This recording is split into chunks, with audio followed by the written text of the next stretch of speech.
ഏറ്റവും അധികം ശമ്പളം ലഭിക്കുന്ന ജോലികളെ കുറിച്ച് പറയുമ്പോൾ സർക്കാർ ജോലി, IAS ഓഫീസർ, ഡോക്ടർ എന്നിങ്ങനെയുള്ള പ്രൊഫഷനുകളാണ് പെട്ടെന്ന് മനസ്സിലേക്ക് വരുന്നത്. എന്നാൽ ഇന്ന് ഇന്ത്യയിലെ സ്ഥിതി വ്യത്യസ്തമാണ്. സ്വകാര്യ കോർപ്പറേറ്റ് മേഖല വളരുന്നതനുസരിച്ച് സർക്കാർ ജോലിയേക്കാൾ അധികം ശമ്പളം സ്വകാര്യ മേഖലയിൽ നേടുവാൻ കഴിയുന്നുണ്ട്.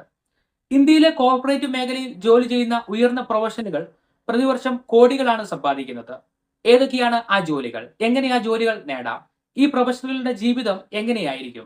ഡാറ്റ സയന്റിസ്റ്റുകളും AI സ്പെഷ്യലിസ്റ്റുകളുമാണ് ഒരു കൂട്ടർ. വലിയ കമ്പനികളെ സംബന്ധിച്ചിടത്തോളം അവർ ബിസിനസ് തീരുമാനങ്ങൾ എടുക്കുന്നതും ഇൻവെസ്റ്റ്മെന്റുകൾ നടത്തുന്നതും ഡാറ്റകളെ അടിസ്ഥാനമാക്കിയാണ്. ഇതിനായി സങ്കീർണമായ ഒരുപാട് ഡാറ്റകളെ AI യുടെയും മെഷീൻ ലേണിംഗിന്റെയും പിന്തുണയോടെ കാര്യക്ഷമമാക്കുവാൻ കഴിയുന്ന ഡാറ്റ സയന്റിസ്റ്റുകൾ ഉണ്ടാകണം. കമ്പ്യൂട്ടർ സയൻസിൽ അല്ലെങ്കിൽ സ്റ്റാറ്റിസ്റ്റിക്സിൽ BTech നേടിയവർക്കും ഡാറ്റ അനലിറ്റിക്സ് പഠിച്ചവർക്കും ഇതിലേക്ക് പ്രവേശിക്കാം. IIT, IIM, ISP, വിദേശ യൂണിവേഴ്സിറ്റികളിലൊക്കെ നൽകുന്ന കോഴ്സുകൾ നേടുന്നവർക്ക് മികച്ച പ്ലേസിംഗ് ലഭിക്കും. ഗൂഗിൾ, IBM, കൊഴ്സേറ തുടങ്ങിയ ഓൺലൈൻ സർട്ടിഫിക്കേഷൻ കോഴ്സുകളും ഉണ്ട് ഇതിന്. ഫ്രഷേഴ്സിന് പ്രതിവർഷം 8 ലക്ഷം മുതൽ 15 ലക്ഷം വരെ ശമ്പളം നേടാനാകും. മിഡ് ലെവൽ ഡാറ്റ സയന്റിസ്റ്റിന് 25 ലക്ഷം മുതൽ 40 ലക്ഷം വരെ ഇത് ഉയരും. മൾട്ടിനാഷണൽ കമ്പനികളുടെ ഉയർന്ന AI സ്പെഷ്യലിസ്റ്റുകൾക്ക് വർഷം 1 കോടിക്ക് മുകളിൽ നേടാനാകും. ഓഫീസിലിരുന്ന് ജോലി ചെയ്യുന്നത് മുതൽ വർക്ക് ഫ്രം ഹോം ചെയ്യാനുള്ള അവസരങ്ങൾ ഈ ജോലിക്കുണ്ട്. ബാങ്കിലും റീറ്റെയിൽ മേഖലയിലും ആരോഗ്യ മേഖലയിലും AI കൊണ്ടുവരുന്ന പ്രൊജക്ട്സിലൂടെ അവസരങ്ങൾ ഒരുപാട് ലഭിക്കും. അടുത്ത പ്രൊഫഷൻ ഇൻവെസ്റ്റ്മെന്റ് ബാങ്കേഴ്സ് ആണ്. വലിയ കോർപ്പറേറ്റ് കമ്പനികളുടെ ഫിനാൻഷ്യൽ ആർക്കിടെക്ട്സ് ആണ് ഇവർ. കമ്പനികൾ കൂടിച്ചേർക്കുകയും ഏറ്റെടുക്കുകയും വലിയ ഇൻവെസ്റ്റ്മെന്റുകൾ നടത്തുകയും കമ്പനിക്ക് ഷെയറുകൾ വാങ്ങിയെടുക്കുന്നതിനുമൊക്കെ തീരുമാനങ്ങൾ എടുക്കുന്നത് ഇവരാണ്. ഫിനാൻസ്, എക്കണോമിക്സ്, കൊമേഴ്സ് എന്നിവയിൽ ഏതെങ്കിലും ബിരുദം നേടിയവർക്ക് IIM, ISP അല്ലെങ്കിൽ Ivy ലീഗ് സ്കൂളുകളിൽ നിന്നോ MBA നേടിയ ശേഷം മികച്ച ബാങ്കിംഗ് സ്ഥാപനങ്ങളിൽ മികച്ച ഇന്റേൺഷിപ്പ് ചെയ്യുന്നതിലൂടെ ഇൻവെസ്റ്റ്മെന്റ് ബാങ്കർ ആകാനുള്ള യോഗ്യത കിട്ടും. എൻട്രി ലെവലിൽ 10 ലക്ഷം മുതൽ 20 ലക്ഷം വരെയാണ് പ്രതിവർഷ ശമ്പളം. അസോസിയേറ്റ് അല്ലെങ്കിൽ VP പോലെയുള്ള മിഡ് ലെവൽ പ്രൊഫഷന് 50 ലക്ഷം മുതൽ 1 കോടി വരെ ഇത് ഉയരും. ബാങ്കുകളുടെ MD ആകുന്നവർക്ക് വർഷം 3 കോടി മുതൽ 5 കോടി വരെ നേടുവാനാകും. ജോലിയുടെ സ്വഭാവം നോക്കുമ്പോൾ ദിവസം 12 മുതൽ 14 മണിക്കൂർ വരെ ജോലി ചെയ്യേണ്ടതായുണ്ട്. മാനസിക പിരിമുറുക്കമുള്ള ജോലിയാണെങ്കിലും മികച്ച പ്രതിഫലമുണ്ട്. എല്ലാ സൗകര്യങ്ങളുമുള്ള ഓഫീസും ആഗോള എക്സ്പോഷറും ലഭിക്കും. അടുത്തതായി വരുന്നത് ചീഫ് ഫിനാൻഷ്യൽ ഓഫീസർ ആണ്. ഓരോ കമ്പനിയുടെയും സാമ്പത്തിക നട്ടെല്ലാണ് CFO. ICAI അംഗീകാരത്തോടെ ചാർട്ടേഡ് അക്കൗണ്ടന്റ് ആയവർ ബിഗ് ഫോറിലെ നീണ്ട വർഷത്തെ ജോലിക്ക് ശേഷമാണ് കോർപ്പറേറ്റ് സ്ഥാപനങ്ങളുടെ CFO ആകാൻ കഴിയുക. പുതിയ CA-ക്കാർക്ക് 8 മുതൽ 12 ലക്ഷവും സീനിയർ CA-ക്കാർക്ക് 30 മുതൽ 50 ലക്ഷവുമാണ് വാർഷിക ശമ്പളമെങ്കിൽ ടോപ്പ് കമ്പനികളുടെ CFO നേടുന്നത് വർഷം 3 കോടി മുതൽ 10 കോടി രൂപ വരെയാണ്. ഇവർക്ക് സ്ഥിരമായ ബിസിനസ് യാത്രകളും ബോർഡ് മീറ്റിംഗുകളും സാമ്പത്തിക പ്ലാനിങ്ങും ഉണ്ടാകും. കോർപ്പറേറ്റ് സ്ഥാപനങ്ങളുടെ ഏറ്റവും വലിയ ഉത്തരവാദിത്തങ്ങളിൽ ഒന്നാണിത്. അടുത്ത പ്രൊഫഷൻ മാനേജ്മെന്റ് കൺസൾട്ടന്റ് ആണ്. കമ്പനികളുടെ പ്രോബ്ലം സോൾവേഴ്സ് ആണിവർ.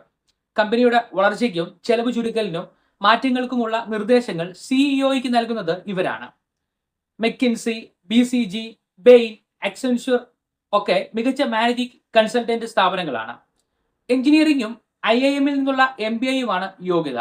എന്നാൽ ISP, XLRI, FMS എന്നീ സ്ഥാപനങ്ങളിൽ നിന്ന് MBA നേടിയ ശേഷം നേരിട്ട് ജോലിയിൽ പ്രവേശിക്കുവാനുമാകും. ശക്തമായ അനലിറ്റിക്കൽ ഒപ്പം കമ്മ്യൂണിക്കേഷണൽ സ്കിൽസ് ഉണ്ടാവണം. പ്രവേശന ഘട്ടത്തിൽ പ്രതിവർഷ ശമ്പളം 20 മുതൽ 25 ലക്ഷം രൂപ വരെയാണ്. മിഡ് ലെവൽ എക്സ്പീരിയൻസ് ഉള്ളവർക്ക് 40 മുതൽ 60 ലക്ഷം വരെ ലഭിക്കും. സീനിയർ പാർട്ട്നേഴ്സിന്റെ ശമ്പളം പ്രതിവർഷം 2 കോടി മുതൽ 5 കോടി വരെയാണ്. കൂടാതെ ബിസിനസ് ക്ലാസ് യാത്രകൾ, മികച്ച കമ്പനികളുടെ CEO-മാരുമായുള്ള ബന്ധം എന്നിവയും ലഭിക്കും. അടുത്ത പ്രൊഫഷൻ CEO ആണ്. Chief executive officers. മൾട്ടിനാഷണൽ കമ്പനികളുടെ ശതകോടീശ്വരന്മാരുടെയും CEO അല്ലെങ്കിൽ മാനേജിംഗ് ഡയറക്ടേഴ്സ് ആണ് ഏറ്റവും അധിക ശമ്പളം വാങ്ങുന്ന ഉദ്യോഗങ്ങളുടെ അൾട്ടിമേറ്റ് ലെവൽ എന്ന് പറയുവാനാകുക. MBA, എഞ്ചിനീയറിംഗ്, ഫിനാൻഷ്യൽ പ്രൊഫഷണലുകൾക്ക് കോർപ്പറേറ്റ് മേഖലകളിലെ ദീർഘവർഷങ്ങളുടെ എക്സ്പീരിയൻസ് കൊണ്ടും കഴിവുകൊണ്ടുമാണ് ഈ സ്റ്റാറ്റസിലേക്ക് എത്തുവാൻ കഴിയുക. ഒരു സാധാരണ കമ്പനിയിലെ CEO-ക്ക് വർഷം 1 കോടി മുതൽ 2 കോടി വരെയാണ് ശമ്പളം. എന്നാൽ റിലയൻസ്, TCS, HDFC, ഇൻഫോസിസ് പോലെയുള്ള വലിയ കമ്പനികളുടെ CEO-മാർക്ക് പ്രതിവർഷം ലഭിക്കുന്നത് 15 കോടി മുതൽ 40 കോടി രൂപ വരെയാണ്. ഒപ്പം ലാഭവിഹിതവും സ്റ്റോക്ക് അവസരങ്ങളും ഒക്കെ ലഭിക്കും.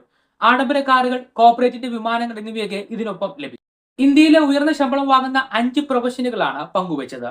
എൻട്രി ലെവലിൽ തന്നെ 8 ലക്ഷം മുതൽ ശമ്പളം വാങ്ങുന്ന ജോലികളാണ് എല്ലാം. എന്നാൽ ഓരോ പ്രൊഫഷനിലും അതിന്റെ ടോപ്പ് പ്രൊഫഷനുകൾക്കാണ് അവിശ്വസനീയമായ ശമ്പളം, സൗകര്യങ്ങളും കിട്ടുന്നത്.